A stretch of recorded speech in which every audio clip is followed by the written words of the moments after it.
ഞാൻ സംബന്ധിച്ച next video ആണ്. അടുത്ത ഷെയ്ഡ് കേട്ടോ, നല്ല രസമില്ലേ കാണാനായിട്ട്. ഇത് ശരിക്കും പറഞ്ഞു കഴിഞ്ഞാൽ യെല്ലോ ആണോ ഗ്രീൻ ആണോ എന്ന് ഒരു ഡിഫറൻഷിയേറ്റ് ചെയ്യാൻ നമുക്ക് പറ്റത്തില്ല. അത്രയും ഒരു കളർ രണ്ടും കൂടെ ബ്ലെൻഡ് ആയിട്ടൊരു ഷെയ്ഡാണ് കേട്ടോ. ശരിക്കും ലൈറ്റ് ഗ്രീൻ എന്ന് വേണേൽ പറയാം, പക്ഷേ എവിടെയൊക്കെ ഒരു യെല്ലോയുടെ ടോൺ വരുന്നുണ്ട്.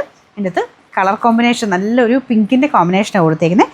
പിന്നെ കട്ട് വർക്കിൻ്റെ ഭംഗി എന്തായാലും പറയേണ്ട ആവശ്യമില്ല, നല്ല രസമാണ്. അപ്പോൾ ഇത് ദുപ്പട്ടയ്ക്കകത്തും സ്കാലപ്പ് ബോർഡർ പോയിട്ട് ആ ഫ്ലവേഴ്സ് മിക്സ് ചെയ്തിട്ട് തന്നെയാണ് എംബ്രോയ്ഡറി ചെയ്തേക്കുന്നത്. അകത്തോട്ട് കുഞ്ഞു കുഞ്ഞായിട്ട് സെയിം കളർ തന്നെയുള്ള ത്രെഡ് വർക്കുണ്ട്. അപ്പോൾ ഇത് ജോർജറ്റ് ഫാബ്രിക്കിൽ ഒട്ടും അങ്ങനെ നമുക്ക് വെയിറ്റ് ഉള്ള സൈസ് അല്ല കേട്ടോ, ഭയങ്കര ലൈറ്റ് വെയിറ്റാണ് ഫാബ്രിക്. നമുക്ക് ഡെയിലി ഉപയോഗിക്കുന്നവർക്ക് നല്ല ലൈറ്റാണ്. പിന്നെ ബോട്ടം വിത്ത് ലൈനിങ് കൂടെ ചേർന്നിട്ടാണ് വരുന്നത്.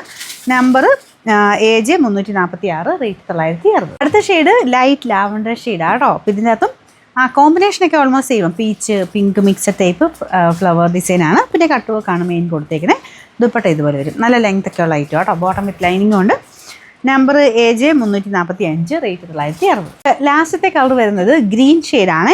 ചിലർക്കൊക്കെ ബ്ലൂ പോലെ കാണിക്കുമായിരിക്കും, ശരിക്കും ഗ്രീൻ്റെ ടോണാണ് കേട്ടോ. ഗ്രീൻ്റെ അകത്തും ആ ഒരു സെയിം കളർ കോമ്പിനേഷൻ തന്നെയാണ് കൊടുത്തേക്കുന്നത്. ഒരു റെയർ ആയിട്ട് വെറൈറ്റി ആയിട്ട് നിൽക്കുന്ന ഒരു green shade. Bottom with lining same colour തന്നെ. അതൊരു ബ്ലൂ മിക്സഡ് കളറാണ് കേട്ടോ, എന്ന് വെച്ച് ബ്ലൂ ആയിട്ട് കണക്ക് കൂട്ടരുത്. ഗ്രീനാണ് ഷെയ്ഡ്. Number AJ 344, rate 960, 960.